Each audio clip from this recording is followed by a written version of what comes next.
Muito bem, vamos lá. Bom dia, meus amigos. Vamos ao nosso estudo, então, Revista Espírita, mês de novembro de 1862. Nós vamos seguir aqui por... Aqui está tudo normal, Dudu. Acabei de regular, inclusive. Está tudo bem com o som, pessoal? Só confirmando, por gentileza. Todos ouvem bem? Tudo de boa? Então tá jóia. Então, vamos lá. Então, nós temos 3 artigos para estudarmos hoje. Remédio dado pelos espíritos, aqui uma grande novidade, né? Kardec até então nunca tinha publicado nada a esse respeito, embora tenha falado sobre assistência dos espíritos, na parte de tratamentos e tudo mais, né? O receituário mesmo a primeira vez. Falaremos aqui de poesias espíritas, né? Dando ali uma inspirada nos nossos amigos poetas do outro lado, e depois falaremos aqui sobre fábulas e também poesias diversas, só que aqui, muito mais do que as fábulas e as poesias, nós falaremos sobre o método como elas foram recebidas, né, que foi através da tipologia, né, das batidas. Então vamos lá. Começando aqui o primeiro artigo, então. Remédio dado pelos espíritos. Vamos lá. Este título fará sorrir os incrédulos. Que importa? Eles riram de muitas outras coisas, o que não as impediu de serem reconhecidas como verdades. Os espíritos bons se interessam pelos sofrimentos da humanidade. Não é, pois, de admirar que busquem aliviá-los, e em muitas ocasiões, provaram que o podem, quando bastante elevados, para disporem dos necessários conhecimentos, porquanto veem o que não podem ver os olhos do corpo, preveem o que o homem não pode prever. O remédio de que se cuida foi dado nas circunstâncias seguintes à senhorita Hermance Dufault, a qual nos remeteu a fórmula com autorização de publicá-la em benefício dos que dela necessitassem, né? Aqui só uma referência de rodapé, nota de Kardec, ela foi a médium que escreveu a história de Joana d'Arc. Né? Joana d'Arc, através da Hermance, trouxe para nós a sua história, né? A sua biografia, que é bem interessante, né? Então vamos lá. Um de seus parentes, falecido há muito tempo, havia trazido da América a receita de um unguento, ou melhor, de uma pomada, de maravilhosa eficácia para toda sorte de chagas ou feridas. Com sua morte, perdeu-se a receita cujo conhecimento não foi dado a ninguém. É aquela história, né, das receitas da vovó, né? Se a vovó não anota, as receitas vão embora com ela, né? E ainda anotando, a mão da vovó ainda faz a diferença, né? Então aqui nesse caso é um desses, né, em que a pessoa que sabe fazer o produto, ela desencarna e leva com ela a receita. Mas nem tudo foi perdido, né? Então vamos lá. A senhorita Dufault estava afetada de um mal na perna, muito grave, muito antigo, e que havia resistido a todos os tratamentos. Cansada de ter empregado inutilmente todos os remédios, um dia perguntou ao seu espírito protetor se para ela não haveria cura possível. Sim, respondeu ele, usa a pomada de seu tio.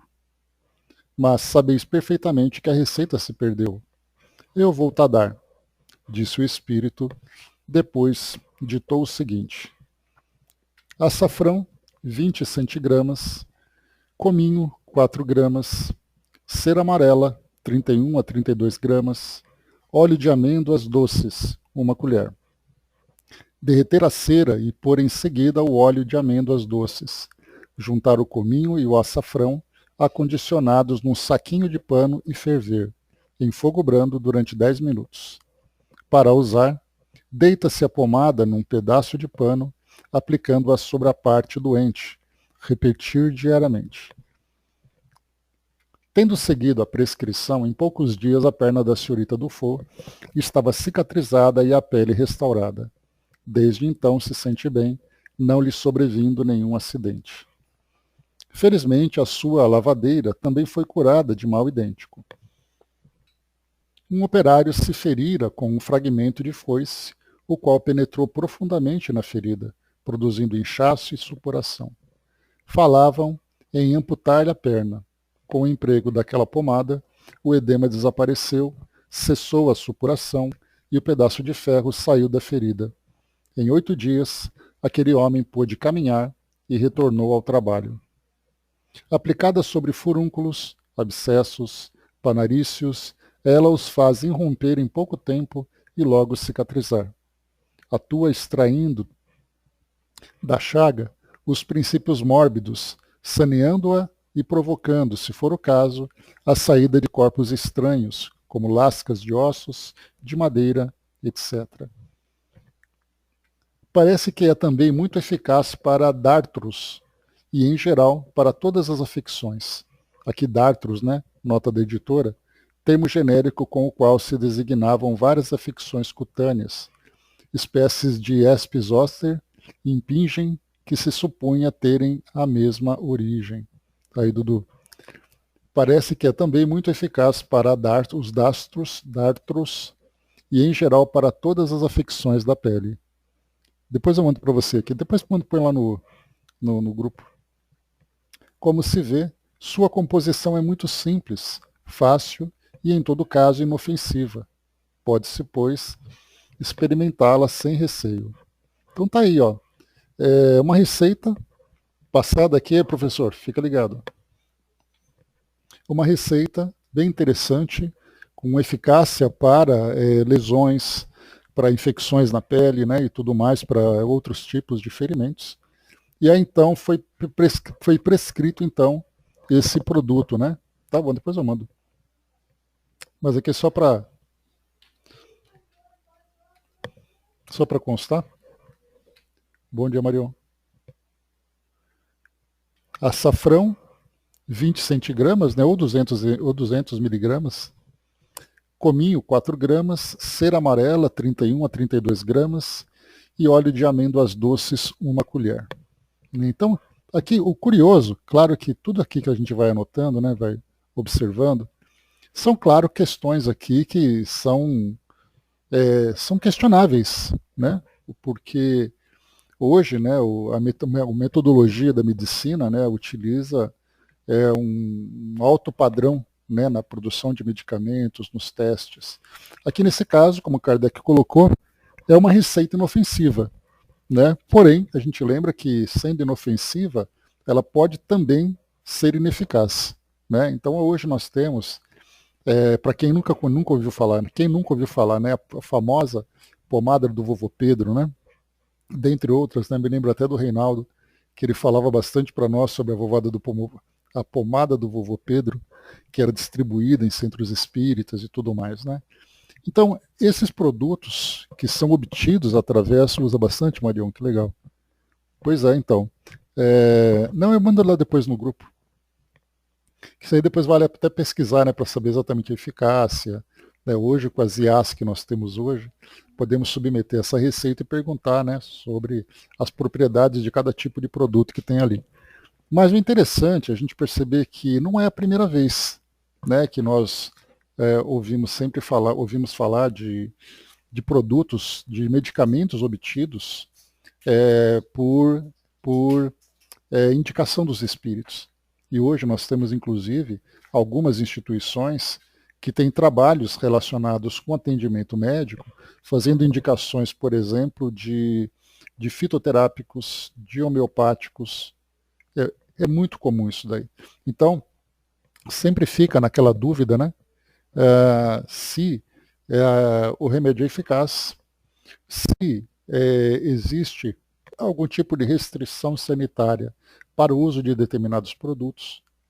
Né? A gente chegou a ver, inclusive, né, quando se fala em tratamentos médicos, a gente ouviu falar bastante também nos tratamentos do Dr. Fritz, na época do José Arigó, e também depois, né, com outros médiums que utilizavam algumas substâncias que pela medicina era uma coisa assim totalmente reprovada, mas mesmo assim eram aplicadas nos tratamentos e traziam ali os seus resultados, né? Então, tudo isso acaba sendo questionado. Então, o que é colocado para nós aqui por Kardec, e esse é o que interessa para nós, é exatamente como ele colocou, né, que muitas pessoas desacreditariam totalmente naquilo que era prescrito pelos espíritos, mas ali os tratamentos, então Kardec trouxe alguns relatos falando sobre os resultados positivos desse tipo de substância.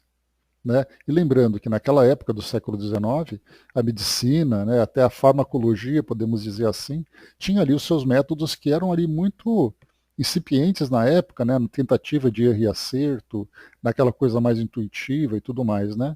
Hoje não, hoje nós temos, né, uma prática da medicina e também da farmacologia que é muito rigorosa, com muitos testes, com muitos equipamentos e metodologias, né, que são muito mais avançadas, obviamente. Né? A André colocou, né, e traduzida de outros, foi de 1862, ou seja, mais de um século.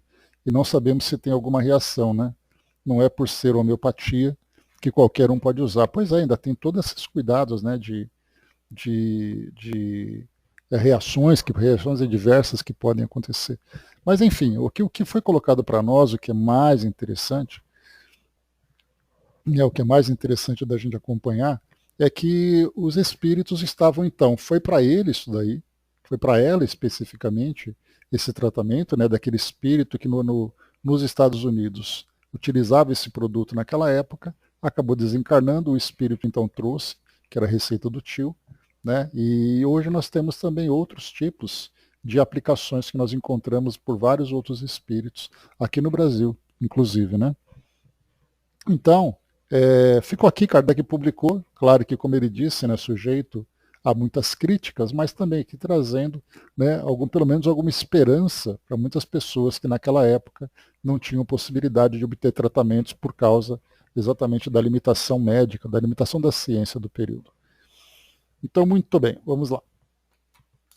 Próximo artigo, então, a gente não vai entrar, claro, nesses detalhes, né, porque aqui muita coisa, tem muito a se discutir sobre tudo isso, mas o artigo foi publicado aqui, depois a gente pode fazer algumas pesquisas mais profundas sobre os produtos que são oferecidos.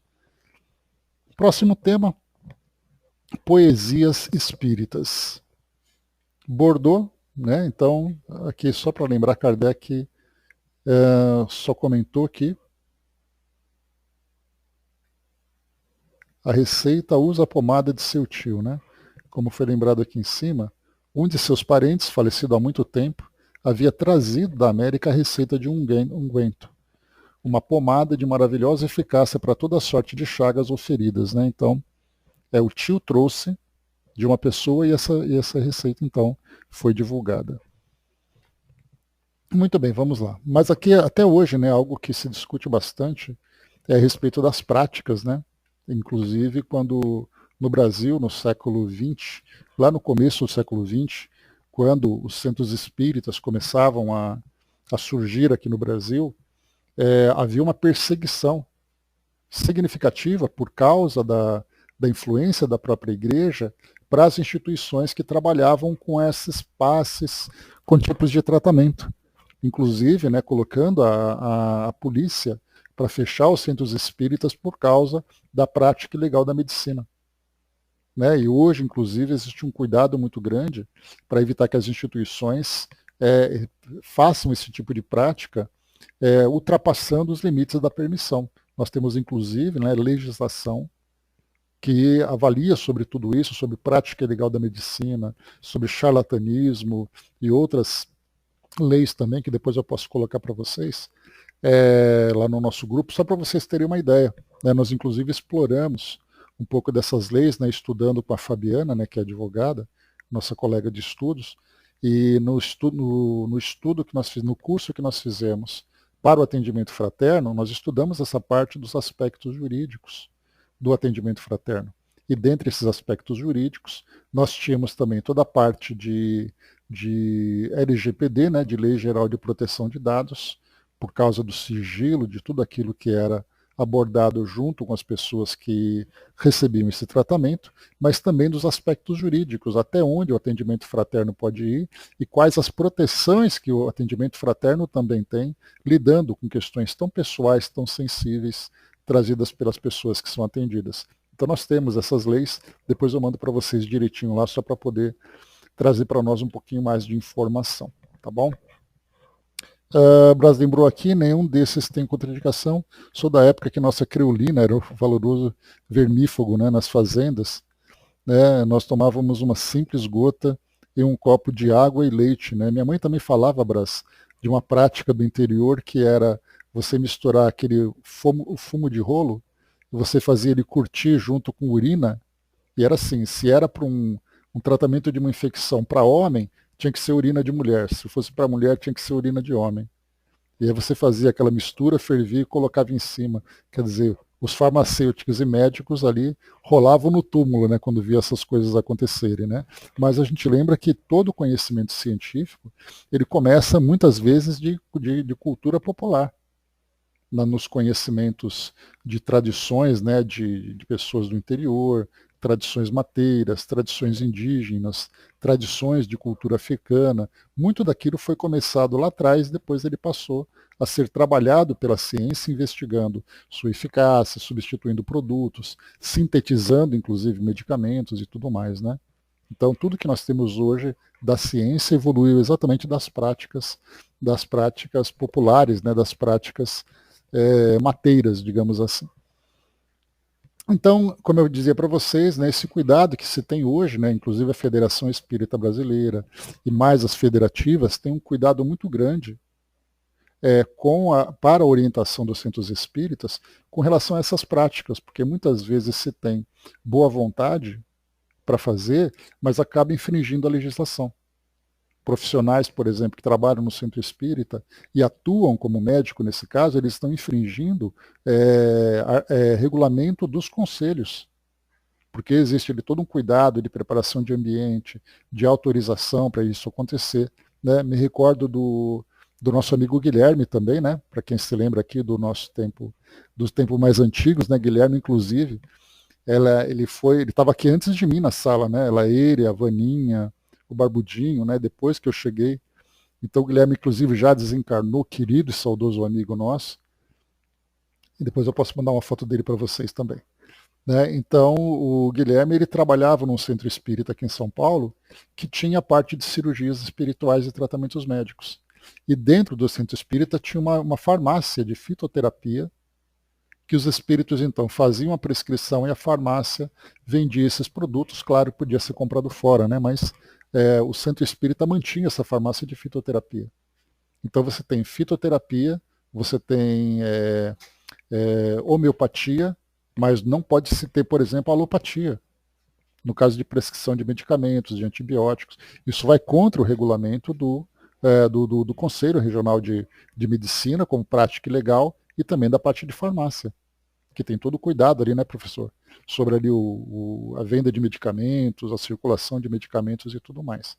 Então, para vocês verem como as coisas evoluíram, né, inclusive chegando até no caso das cirurgias espirituais, que são invasivas, inclusive, como a gente viu, né, nos tratamentos do José Arigó, por exemplo, e outras instituições, algumas trabalham apenas com a parte magnética e outros trabalham, né, como era o caso do Arigó, na parte mais invasiva, com cortes, com injeção de substâncias. Né? Então, tudo isso acabou se misturando com essa parte mais de tratamentos, por causa, muitas vezes, das dificuldades que a medicina ainda encontra de tratar determinadas doenças. Algumas vezes patologias desconhecidas, outras vezes patologias que não se tem ainda, lamentavelmente, cura. Né? Então as pessoas buscam aquilo que vai para o espiritual. Só que isso é bastante perigoso, por isso tem uma série de regulamentos, tanto na parte da sociedade civil, como também nas orientações para as instituições, né? Envolvendo inclusive o Código Penal, né? Para as práticas que vão além. Então tem bastante coisa para se falar sobre tudo isso. Inclusive seria assim, um tema bem interessante de ser abordado de uma forma mais profunda, com profissionais, no caso, por exemplo, profissionais do direito, da medicina, da farmacologia, orientação das instituições, para a gente ter essa ideia mais abrangente de até onde esse tipo de prática pode ser aplicada nas instituições, abordando inclusive também as orientações dos espíritos a esse respeito. Né? A gente até comentei recentemente que o José de Paiva Neto, que foi o diretor fundador da Legião da Boa Vontade, desencarnou No fim do mês passado, ou começo desse mês agora, né, depois dessa longa jornada de trabalho, uma pessoa que trabalhou muito, atuando, né, junto à sociedade, com as suas instituições, que tinha escola, creche, e também a parte de tratamentos médicos, inclusive, né, o Dr. Bezerra de Menezes atuava lá também, segundo orientações de frequentadores. Eu tive amigos que frequentavam lá, minha irmã, inclusive, chegou a frequentar lá. Então, a equipe médica do Dr. Bezerra de Menezes trabalhava na Legião da Boa Vontade aqui em São Paulo, né? Não sei nas outras instituições. Então, era assim, uma quantidade enorme de pessoas que estavam ali constantemente frequentando a instituição em busca de auxílio espiritual. E eram muitos os médicos que participavam, médicos espirituais que participavam desses tratamentos, incluindo também médicos, médiums e médicos presentes ali orientando todo o grupo. Né? Então, muita coisa se falava, né? João de Deus, por exemplo, lá em Goiás também criou toda aquela polêmica com a parte espiritual, onde pessoas, inclusive do exterior, vinham fazer tratamento aqui no Brasil, mas acabou entrando mais aquela parte pessoal que criou toda aquela polêmica, toda aquela questão, né, com a justiça e tudo mais. Né? Então, olha quantas coisas acontecem pelo mundo afora que envolve esse tema. Né? A Angelina colocou, né, os próprios espíritos falam que não estão para competir com a medicina material. Eles estão para colaborar, né, Angelina? Essa que é a diferença que a gente tem. Né? O professor colocou, né, pena que existe muita medicação na natureza, né, mas que a indústria farmacêutica faz questão de negar. Né? Então, fala com propriedade, né, professor? Né, estou com neuralgia pós-herpética, né? Olha só. Então, olha só quantas coisas, né, temos aí para analisar a esse respeito. Mas não temos competência para isso, né? Mas, né, o Brás lembrou aqui, né, fui fazer um show em Goiânia. Uma vez estava um calor danado, né? Fui chupar uma talha de melancia, fui direto no bumbum da abelha, né, africana, né? Foi uma dor terrível, né? Passei ali, urina sarou na hora, olha que legal, né? Que interessante. Mas enfim, fica aqui o artigo, fica aqui a sugestão para abordarmos esse tema mais para frente, né, com um pouco mais de informação. Mas depois eu mando para vocês ali tudo isso lá no nosso grupo no WhatsApp. Poesias espíritas. Vamos lá então, virando aqui o tema, virando aqui a página, literalmente, e trocando de assunto, poesias espíritas, mensagem que chegou através da senhora E. Collignon, lá de Bordeaux.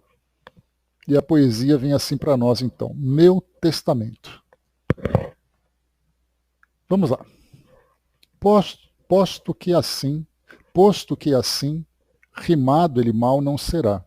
Compreendamos, exalto nele assim, não é a rima, ela é ruim. É o sentido, ao diabo agir é vá. O espírito da coisa, que ele não se esquive. Compreenda-o quem possa, o espírito é quem vive. É assim que entendo, pois, o termo, eu que ainda não sou, mas em breve hei de ser, ao menos é o que espero e lá comparecer, não como um tolo no seu ermo, mas como um pobre ser humilde arrependido, esperando no Pai ser então compreendido e contando alcançar o reino dos eleitos, mais por bondade sua em face dos meus defeitos. Expliquemo-nos mais que sempre me equivoco. É a bondade de Deus que eu sempre aqui invoco, reassumindo a minha crença. Portanto, antes de ouvir minha sentença, que me condene ou justifique, eu quero consertar como puder as contas que assumi, pondo-me a pique. Umas confessarei conforme a lei requer, trago-as no coração como fazer vejamos, para tudo arranjar e de modo melhor, não há isto entre nós o negócio entendamos.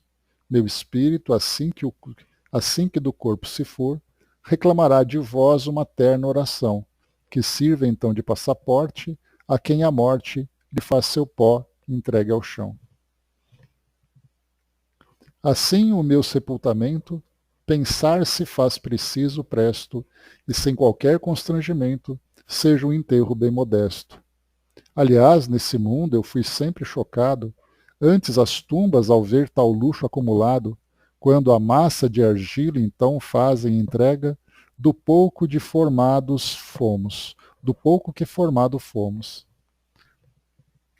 Ocupar-nos porque de uma glória tão cega, quantos perdidos por excesso que a somos, a prece enviada a Deus sua clemência alcança, nós o cremos, também tenho nela a esperança. Mas por que só por uns apenas pedir mais? E para isso, por que tantos petrechos tais? Por que um que é infeliz e na miséria morre, o concurso não tem da prece que socorre? Por que, pois, exigir luxo assim tão custoso, que inveja faz gerar no que a tal se iludira? É para o homem enganar sobre um céu venturoso? Se é para ele enganar, anátema mentira. Mas se é para atrair as graças do Senhor, orai antes, então, pelos que sem amor pensam achá-lo nas riquezas, trazendo sofrido tanto, anseiam tais larguezas, que não vos custam um vintém. Mesmo vendo-me um tolo, apercebei-vos bem. Meu pobre espírito, ao partir, somente em prece quer a Deus se conduzir, com o coração, a única, me crede, e que ele escuta então. Sem gastos me levai, sem pompas, sem fanal, e bem contrário ao usual, com vossos olhos bem radiantes, em vez de lágrimas marcantes, sustentai ares de alegria, nem dúvida ou melancolia. Na fé em Deus sede constantes. Filhos meus, não penseis que é por economia, que eu falar assim me guia. Pouco ocupou-se do dinheiro, meu ser inteiro julgai-me após a morte. Pois quero em seu suporte equilibrar dessa balança e desse luxo que é abastança, para o corpo mal dourar, aos tristes faz melhor seus danos reparar. Dessa mortalha, enfim, só ao morto é salubre, se os seus adornos forem retirados. Por uma mesma mão somos todos ceifados, ela é a porta do céu, não aquela do Louvre, que o bom São Pedro se quer vir, arrependido manda abrir.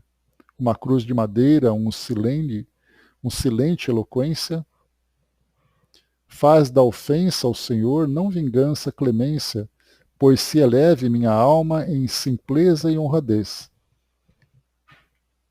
E que esse ouro perdido extinga a atroz nudez. Da criança e do velho, irmãos meus nessa vida, na morte meus iguais, que sabem mais no céu, aqueles que oram de alma fida, aos que do bem envolve o véu. Antes de concluir, dar-vos-ei um conselho, que pode aqui ter seu lugar. Fazei da caridade o mais fiel espelho, e nunca vos prendais nos nécios ao julgar. Do luxo enganador que tanto exibe o orgulho, sempre desconfiai, nada iguala ao doce arrulho de um coração no bem vivido. Na fraqueza amparai sempre o oprimido, que responda a vossa alma ao grito da aflição, e um eco encontre aí a repetir a ação. Que, filhos, vossa mão não cesse de servir. Com o ouro que convosco eu possa repartir, tesouros ajuntai para a grande viagem, da qual virtuoso ser já não retorne mais. Semeai sempre o bem nessa vossa romagem, virtudes conquistando e do Senhor as luzes, achareis sempre irmãos em meio às cruzes, e vos conceda a Deus em sua alta bondade, só terdes vós por lei o amor e a caridade. Né? Então aqui, como eu falei para vocês outra vez, é muito difícil, né, a gente ver aqui nessas poesias aquilo que o Espírito realmente quis passar. Porque às vezes se tenta fazer uma rima aqui na estrutura da poesia, mas primeiro a gente tem que pensar na tradução que é feita do original. Né? A poesia vem em francês, e aqui é feita uma adaptação para o português. Então aqui na publicação, inclusive, ela está um pouco desestruturada, fica um pouco difícil da gente ler, acompanhar assim cada verso, cada estrofe direitinho, né? E além de uma linguagem também que às vezes acaba travando um pouco aqui a nossa leitura, Mas a ideia em si, que a gente viu, ele mostra para nós exatamente isso. Que para chegar no mundo espiritual de um modo saudável, de um modo equilibrado, não são as pompas e todas as homenagens que o espírito recebe quando ele desencarna, até porque a gente lembra que a nossa sociedade, ela se ilude muito com as aparências, né? E com as influências que as pessoas exercem umas sobre as outras, né? Então, muitas vezes, um espírito que desencarna, inclusive nós estudamos sobre isso lá no Livro dos Espíritos, na parte dos funerais e tudo mais, né? Na parte de desencarnação, que muitas vezes um espírito desencarna com essa aparência de bom cidadão e tudo mais, mas espiritualmente era um mendigo. Enquanto que muitas vezes numa cerimônia humilde de alguém que desencarna sem ter tanto valor para a sociedade, na verdade era um espírito virtuoso.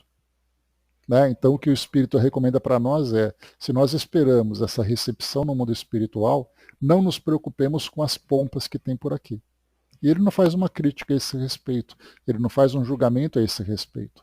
Muitas vezes é uma forma que a família e os amigos têm de demonstrar os seus sentimentos, né, dentro daquilo que a gente várias vezes já falou a respeito da necessidade que nós temos de materializar a nossa fé, ao mesmo tempo de materializar também os nossos sentimentos. De alguém, por exemplo, que ao invés de receber nos dias do namorado um par de meias, né, recebe um anel de diamantes, né? Olha só a diferença. O anel de diamante é muito mais valioso porque fala o preço do amor que aquela pessoa tem. E não simplesmente um par de meias, né? Ou então ali alguma coisa muito simples, apenas como uma lembrança, que para nós tem pouco valor. Exatamente porque tem pouco valor material e, portanto, nós associamos com um pouco valor sentimental que a pessoa demonstra. Então nós materializamos a fé comprando coisas caras, comprando coisas volumosas, né? Porque nós valorizamos aquilo que a aparência traz para todos nós. E isso se reflete exatamente numa cerimônia de sepultamento, numa cerimônia de velório, de despedida de alguém. Quando nós colocamos aqueles monumentos, né? Aliás, uma coisa que eu acho fascinante de ser estudada é a arte tumular. Para quem nunca estudou, anotem esse nome, arte tumular. E procurem isso depois para poder estudar um pouquinho mais, para poder perceber a quantidade de artistas que se dedicam à arte tumular, à arte dos cemitérios. De esculpir, por exemplo, ou então fazer aquelas estruturas, né, de mausoléus, de anjos, de crianças, de desenhos de túmulos, tudo isso aí é muito caro, inclusive. Então, quando a gente vai, por exemplo, numa cerimônia num cemitério e olha tudo aquilo que foi construído, aquilo não foi construído por acaso, tem pessoas especializadas em fazer isso. Inclusive artistas estrangeiros, eu não me recordo o nome, mas tem um artista italiano que é muito famoso, que cobra uma fortuna para fazer, por exemplo, um anjo para ser colocado numa sepultura. Né? Então, nós temos ali os mausoléus, temos ali todos aqueles túmulos e tudo mais, né? Inclusive Kardec tem o dome dele lá no cemitério Père-Lachaise, Père-Lachaise, acho que é isso, lá em Paris, né? Então, quer dizer, a aparência para nós mostra a importância que a pessoa tem, porque nós temos ainda a necessidade de fazer, de trazer dos nossos sentimentos que eles sejam refletidos no material que nós oferecemos, na matéria que nós oferecemos. Mas o Espírito fala, isso aí é uma questão de, né, apenas uma questão de sentimento de cada um. Então você tem, você gasta com uma cerimônia, né, com uma urna, por exemplo, muito cara, como uma cerimônia muito pomposa, uma missa numa catedral e tudo mais, como é feito, né? Mas o que vale, na verdade, ali é o espírito, o que ele construiu durante a sua existência. Porque não importa o que as pessoas façam por ele, o que importa é o que ele fez para poder construir. Isso acontecia no passado, na época, quando nós tivemos ali a grande reforma religiosa, ali no século XVI, no comecinho do século XVI, quando Martinho Lutero se rebelou contra as indulgências, o pagamento de indulgências. E essas indulgências significam o quê? Você pagar para a igreja para obter o perdão.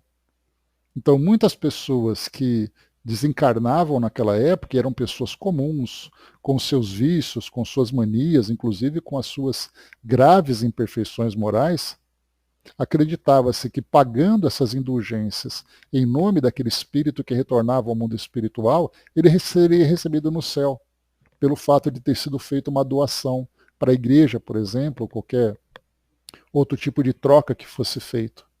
E Martinho Lutero foi contra isso, contra essa venda de perdão que encarnados e desencarnados buscavam, né? No caso do desencarnado, através dos seus familiares e representantes aqui no mundo físico. Mas muitos daqueles que estavam encarnados e praticavam e cometiam os pecados, eles então recebiam esse perdão através do pagamento de indulgências. Então, nós lembramos que isso é uma prática antiga e hoje também nós fazemos ou tentamos fazer essas intercessões para que aquele espírito vá bem para o mundo espiritual através da nossa interferência. Mas a realidade é a cada um segundo as suas obras. Então é o espírito que constrói seu próprio caminho através do exercício do amor e como foi colocado para nós. Aqui no final dessa mensagem, né, nos últimos versos, semeai sempre o bem nessa vossa romagem, virtudes conquistando e do Senhor as luzes. Achareis sempre irmãos em meio às suas cruzes, e vos conceda a Deus, em sua alta bondade, só terdes vós por lei o amor e a caridade. Né? Então, tudo isso que ele está contando para nós é que exatamente essa visão que nós temos do mundo material, mas a importância do espírito se construir através das suas ações, através dos seus melhores valores que vão sendo desenvolvidos. Né? O professor colocou em cima, né, acho legal a poesia, né, entretanto seria interessante que após dizê-la, procurar interpretá-la. Né? Então eu tentei fazer isso aqui agora, professor. Deixa eu ver aqui, né, ela foi clara em seu objetivo, né, as tumbas caras nos cemitérios, até isso, né, mencionou. Em meu aniversário, me deram uma pamonha quentinha. A gente faz ali uma despedida para você, Brás, pode deixar. Uma tarde na casa espírita que frequento, né, professor colocando aqui, em dia de palestra, foram lidas várias poesias. Né? Dia depois, uma pessoa que recitava perguntou-me o que achei da ideia. Respondi que era verdade. Notei que algumas pessoas, principalmente homens, estavam impacientes e saíam da sala. Dei a ideia que procurasse interpretar as mesmas, dando mais ênfase. Né?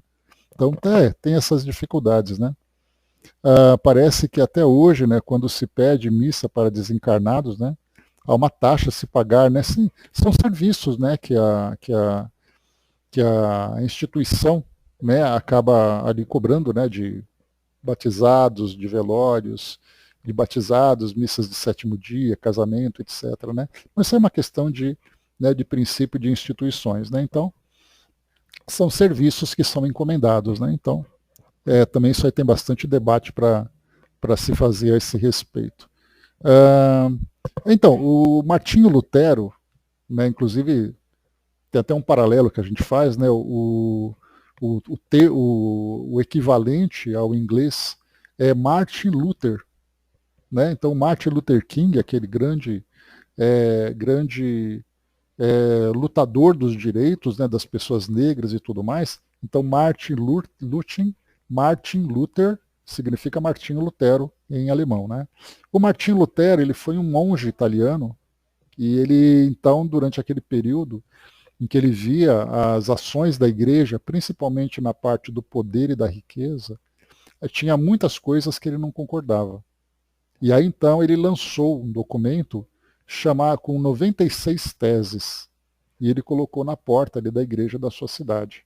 Essas 96 teses traziam ali todas as coisas que ele via de equivocada nas práticas da igreja, incluindo o pagamento de indulgências. Né? Dessas indulgências, então, eram esses perdões comprados.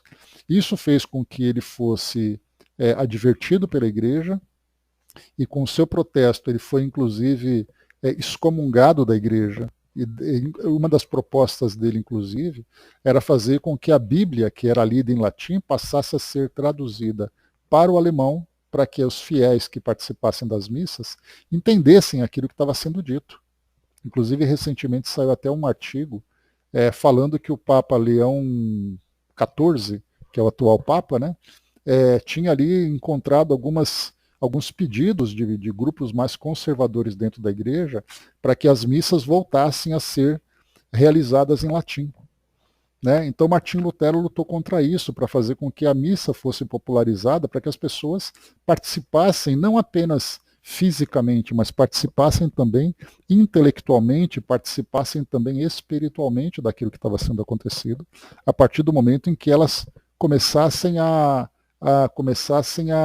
entender aquilo que estava sendo praticado. Né? Aí então ele foi excomungado e ele acabou depois criando um outro grupo para estudar esses ensinamentos de uma forma mais profunda, criando a Igreja Luterana, que até hoje existe, inclusive, aqui no Brasil, junto às igrejas evangélicas, a Igreja Luterana faz parte também desse grupo. Só que na época ela não era uma igreja evangélica, era uma igreja protestante. Porque o papel das igrejas protestantes era protestar contra aquilo que a igreja estava fazendo. E daí juntou, então, tanto a parte de Martinho Lutero, também veio ali a parte, né, da Igreja Católica, né, com todo aquele problema com Henrique VIII, né, que acabou depois se desvinculando da Igreja Católica e criando a Igreja Anglicana, né, assim como também naquela região da Suíça, França, ali naquela região toda, tinha ali a parte de João Calvino, criando a Igreja Calvinista, que depois passou a se tornar, na atualidade, a Igreja Presbiteriana. Então, dentro da reforma religiosa, nós tivemos essas três vertentes: a Igreja Calvinista, a Igreja Luterana e a Igreja Anglicana. Né? Esses três aí acabaram surgindo, e daí veio toda aquela parte, né, da reforma religiosa, que é esse o nome que é dado, e depois a contra-reforma, com a implementação, depois a nova implementação da Inquisição, né, do Tribunal do Santo Ofício, e toda aquela história, né, que conta a esse respeito. Então Martinho Lutero foi esse grande movimentador, né, esse grande agitador contra a prática da igreja na época, principalmente visando o enriquecimento. Né? Olha, Batina eu não sei, né, mas pelo menos a curiosidade a gente tem. Né? Então, isso foi um pouquinho da história, né? Desculpem os equívocos aqui, né? Fui puxando de memória algumas coisas, mas a ideia geral era essa, né? Mas procurem, professor, para você conhecer um pouquinho mais, procura as 96 teses de Martinho Lutero, tá? E você vai ver tudo o que ele falava sobre aquilo que ele notava de errado na igreja, para que a igreja voltasse de fato a ser uma representante de Deus na Terra, e não simplesmente ser uma instituição. Vale a pena, tá? Porque isso aí não é só cultura, mas mostra para nós um contexto da época, né? E dentre tantos outros também, né? A Andrea colocou, né? Hoje as leituras dos evangelhos, parábolas não são comentadas, né? Ou explicadas, e as pessoas saem da missa sem entender sobre a essência das palavras de Jesus, né? Só que o padre diz durante a homilia, né? Às vezes, bem às vezes, né? O padre comenta, né? Pois é. As pessoas precisam se sentir envolvidas, né? Sobre isso, né? Então, John Hus, inclusive, né, um pouquinho antes de Lutero, John Hus também foi um membro da igreja que protestava e trazia ideias que eram bastante revolucionárias, inclusive ideias relacionadas com a reencarnação. E John Hus, segundo estudos que foram feitos, teria sido uma reencarnação de Kardec. Então, antes de ser Kardec, ele teria sido John Hus. Né? Então, nós tivemos vários daqueles que, dentro da igreja, procuravam trazer ali uma ideia reformista, com novas ideias, com novas. Não vou dizer novos dogmas, né? Mas com novos temas para serem estudados dentro das bases filosóficas da igreja. Mas, enfim, vamos em frente então. Então, o que nós colocamos aqui, como a gente viu, esse poema ele trata exatamente disso, né, de falar sobre a importância de nós valorizarmos muito mais o espírito do que valorizarmos a material. Né? Dudu colocou, né, eu visitei a igreja luterana em Petrópolis, né, achei muito interessante algumas coisas explicadas. Né? Eu tenho uma amiga, né, que ela era da igreja presbiteriana, da igreja luterana, lá no Paraná, na cidade de Marechal Hermes. E depois ela veio para São Paulo e ela é da igreja metodista, de onde eu fui, inclusive, né? Como eu comentei com você já. Né? Fui metodista lá nos meus 18, 19 anos. Então conheci um pouquinho ali do meio, muito pouco, para falar a verdade, mas ali conheci um pouco, senti um pouco desse ambiente, né, do universo evangélico. Marion colocou, né, pelo que sei também reencarnação de Judas, né? Essa parte de Judas, Marion, eu me lembro de um livro cujo nome eu não me recordo, mas o autor era Oswaldo Polidoro, que inclusive desencarnou. Já comentei deles com vocês, né? É luterano, Marion, olha só. Viu só, temos aqui a Marion como uma representante próxima, né, da igreja luterana. Então, eu até comentei com vocês, né, um pouquinho de história, só para poder ilustrar, né? Foi por volta ali dos anos 2002, 2003, mais ou menos. Eu estava bastante envolvido na pesquisa da árvore genealógica da minha família, né? Então, quando se pesquisa genealogia, uma das fontes de informação para você procurar quem são os membros da sua família é você olhar obituários de jornais.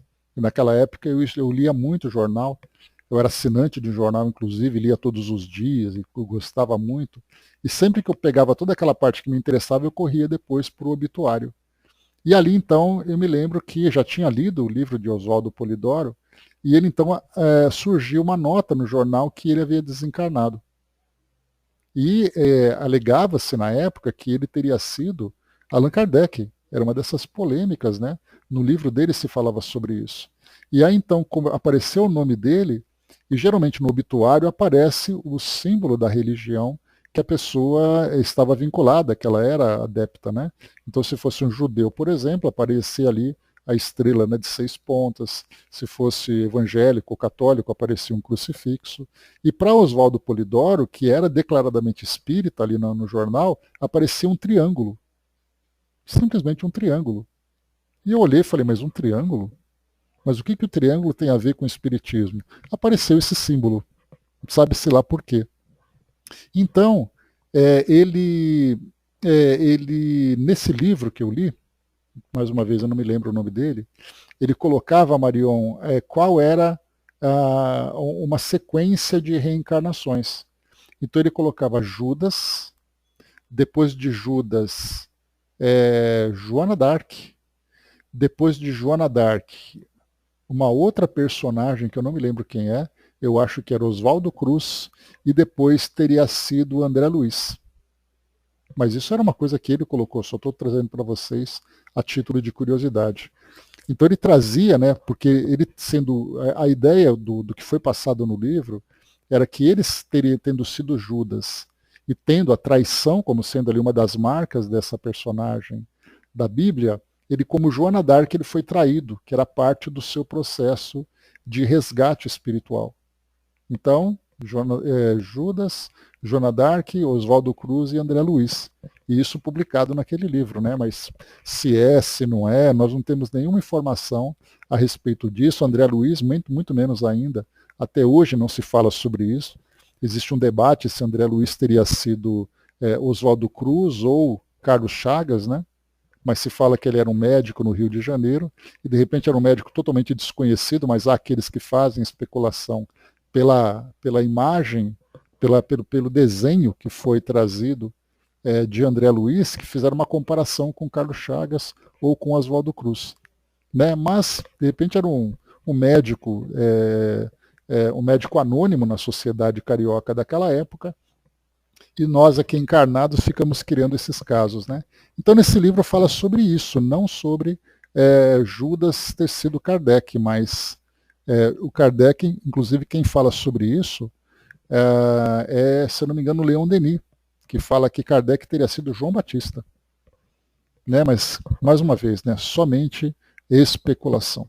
Tá? Então isso aí é tudo história que nós encarnados criamos para poder passar aqui o nosso tempo. Né? Nós adoramos isso. Né? Pois é, né? Então fez ali uma grande revolução na sociedade. Carlos Chagas, na verdade, né, professor? O tripanossoma, né? Que era o barbeiro, né? Tanto que a doença de Chagas, né? Não é isso? Então, doença de Chagas, Carlos Chagas, tripanossoma, não era? Então, enfim, essa história toda aí para a gente poder se entreter, para a gente poder passar aqui o nosso tempo. Mas vamos lá, avançando então, pessoal, só para a gente poder finalizar. Aqui então nós temos, né, ó, fábulas. Foi Carlos Chagas, né? Então, doença de Chagas ali que traz aquele problema no coração, aquela coisa toda, né? Então, foi ele que trouxe para nós ali o bichinho e tornou popular a história. Então vamos lá.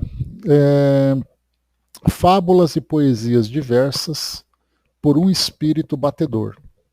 Aí uma nota de rodapé aqui para nós. Diz assim que foi vendido, é um livreto isso aqui, um volume, o preço de 2 francos, coloca aqui o Palais Royal, no Le Doyen, lá em Paris e tudo mais. Mas vamos lá o texto aqui para nós, a introdução.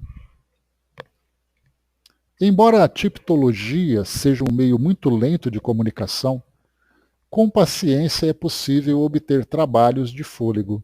Lembre que a tipologia, né, é uma batida A, 2 batidas B, 3 batidas C. Então imagina a gente escrever simplesmente o título, né, dessa notícia, né? Fábulas e poesias, beleza. Fábulas e poesias diversas, né? Imagina escrever a palavra fábulas, né? Então isso aqui seria assim interminável, né? Então, não é nem o Morse, né, Brás? Porque o Morse é uma sequência de pontos e traços, né? Agora, tipologia é 1 a letra A, 2B, imagina falar a letra Z. Você vai colocar ali 23 batidas, de repente você erra no meio e você já perdeu toda a letra, né? Um transtorno.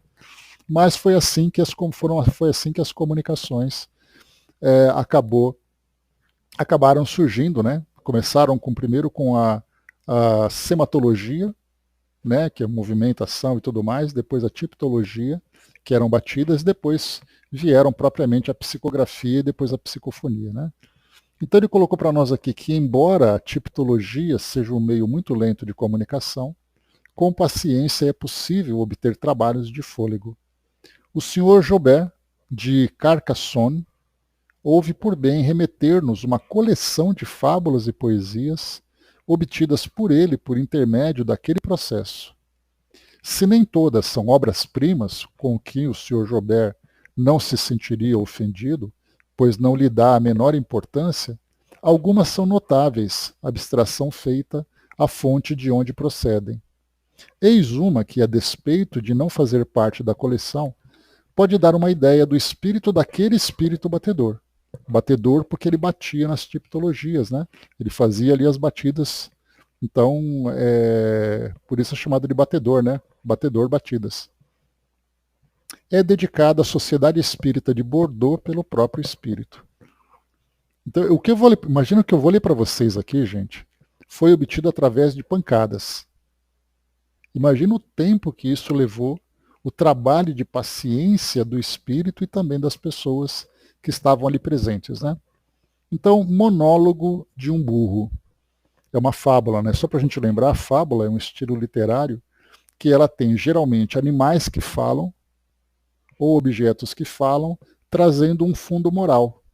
Né? Então, para quem já gosta de fábulas, temos aí várias fábulas, né? A história da raposa e do coelho, da tartaruga e do coelho, da formiga e da cigarra, são fábulas, né? E no final tem aquele ensinamento moral trazendo para nós. Então, monólogo de um burro, fábula. Um burro, sim, não confundir. E eu nunca digo mal de ninguém de qualidade. Um asno bem peludo, um burro de verdade. Bem arreiado, é bom convir. Ralhava na estação como uma locomotiva. O seu olhar brilhava uma palavra viva. És tu, gritava então, tu que estás em repouso. Do carneiro vizinho ouvia atencioso. Que andas tu sem cavalo, ou asno sem manobra? Que ruges a arrastar, qual uma imensa cobra, esses caixotes como aldeia de madeira? O milagre que outrora eu crera, uma besteira. Chegados finalmente os tempos são, sem troça. Eu por trigo não tomo a alfafa de uma roça. Sei o cardo deixar por feixe de capim, ninguém tão longe vai com os pés de ferro assim. Eu tenho a minha regra, e na razão confio. Sem cavalos marchar? Só tu eu desafio.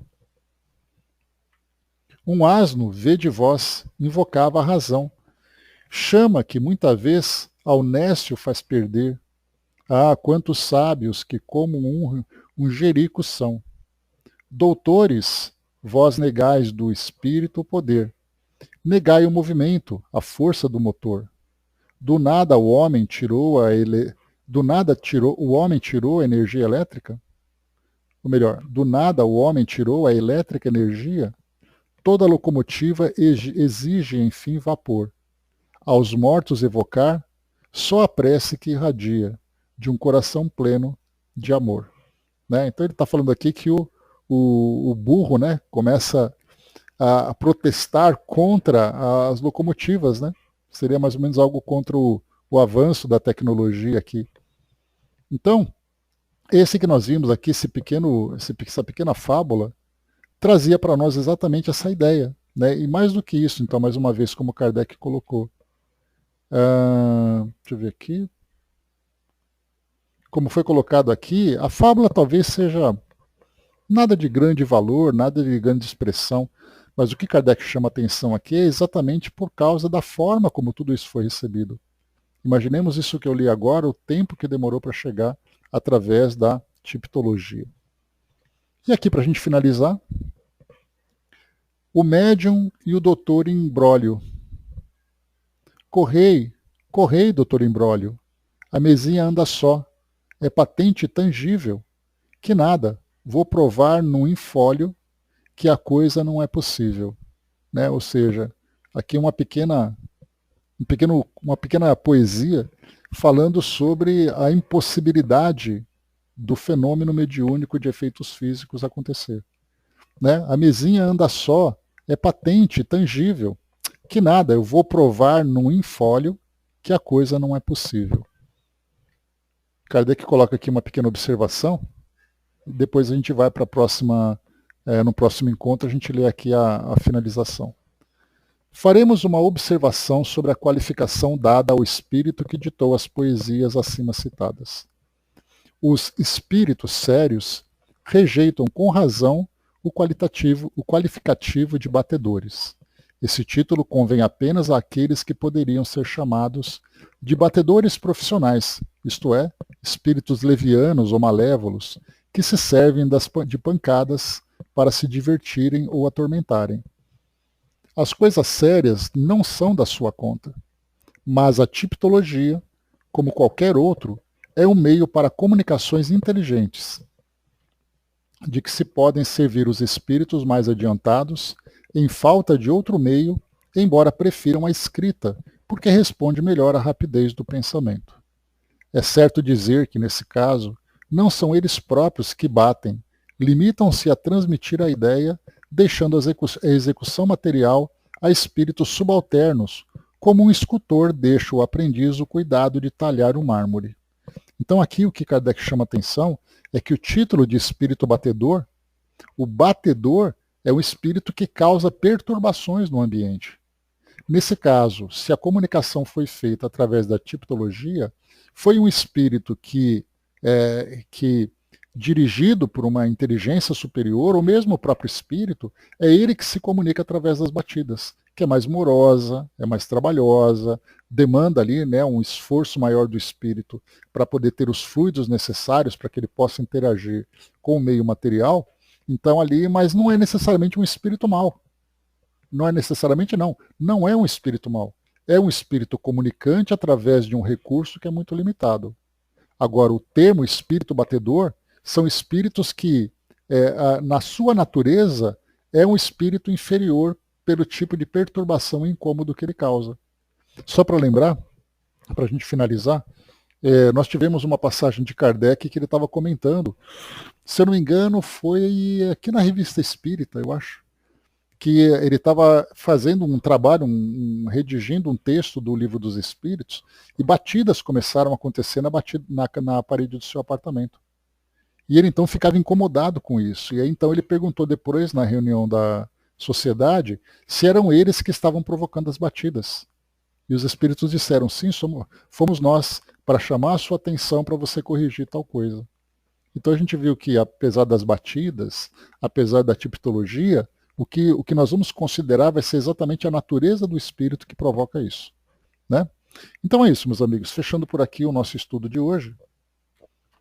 Aqui a continuação desse texto fala para nós, né? A carta seguinte foi enviada pelo Sr. Jobert ao Sr. Sabot de Bordeaux. Temos o prazer de apresentá-la como prova dos laços que se estabelecem entre os espíritas de diversas localidades para a edificação dos timoratos. Então, no próximo encontro, a gente vai então ler sobre essa comunicação, falando um pouquinho, né, desenvolvendo um pouco mais sobre, apesar de que é tão pequena, né? Pessoal, me perdoem, deixa eu terminar isso daqui. Rapidinho, então, ó. Senhor, sou sensível à vossa carta. Aceito com satisfação o título que me confere a Sociedade Espírita de Bordeaux. Aceito-o como recompensa por meus insignificantes trabalhos, por minhas profundas convicções e, por que não dizê-lo, pelas amarguras passadas. Ainda hoje a nova fé é mal compreendida. Os sábios se insurgem, o clero grita que é o demônio e alguns convencidos guardam silêncio. Nesse século de materialismo, de apetites grosseiros, de guerras fratricidas, de apego cego e moderado aos reinos deste mundo, Deus intervém.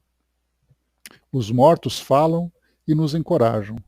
Por isso, cada um de nós deve inscrever, sem temor, o nome na bandeira da causa santa. Somos sempre os soldados do Cristo. Proclamamos a grandeza, a imortalidade da alma, os laços patentes que ligam os vivos aos mortos, pregamos o amor e a caridade.